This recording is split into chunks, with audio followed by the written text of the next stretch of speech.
Hello viewers, ఎలా ఉన్నారు?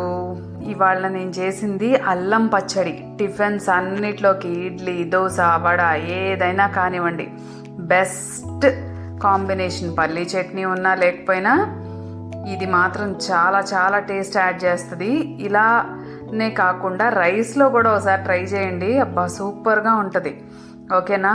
Process ఏమో చాలా చాలా ఈజీగా కరెక్ట్గా 5 to 10 minutesలో ఫినిష్ చేసుకోవచ్చు ఇంగ్రీడియంట్స్ రెడీగా పెట్టుకుంటే. దీనికోసం మేజర్ ఇంగ్రీడియంట్స్ ఏంటంటే స్వీట్ అండ్ సవర్ టేస్ట్లో ఉంటుంది కాబట్టి బెల్లము ఇంకా చింతపండు పేస్ట్ రెడీగా పెట్టుకున్నాను. అలానే అల్లాన్ని తురిమి పెట్టేసుకున్నాను. తురిమి కడిగి ముక్కలు చేసి పెట్టుకున్నాను. నేను చేసిన క్వాంటిటీకి అయితే నేను ఒక 100 నుంచి 150 grams లోపే తీసుకున్నాను అల్లంని. అలానే ముందుగా ఏం చేశానంటే కడాయిలో ఆయిల్ వేసుకొని శనగపప్పు, మినప్పప్పు, ధనియాలు, జీలకర్ర, కొంచెం కరివేపాకుతో పాటు ఎండుమిరపకాయల్ని ఫ్రై చేసి పక్కన పెట్టేశాను. తర్వాత అల్లంని తురుముకొని పక్కన పెట్టేసుకున్నాను. ఇంకా దీనిలో కొంచెం అల్లంని కూడా అదే కడాయిలో వేడి చేసుకున్నాను అనమాట. కొంచెం ఆయిల్ కూడా వేయలేదు, ముందు ఆల్రెడీ ఉన్న ఆయిల్లోనే వేడి చేసుకున్నాను. సో వీటన్నిటిని మిక్సీ జార్లోకి తీసేసుకున్నాను.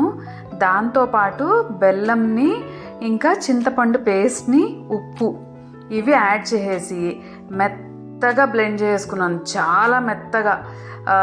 ఈ బెల్లం మీకు స్వీట్నెస్ ఎంత కావాలనే దాన్ని బట్టి యాడ్ చేసుకోండి, సరేనా? నేను కొంచెం స్వీట్ ఎక్కువే తింటాను కాబట్టి బెల్లం ఎక్కువే వేసుకున్నాను.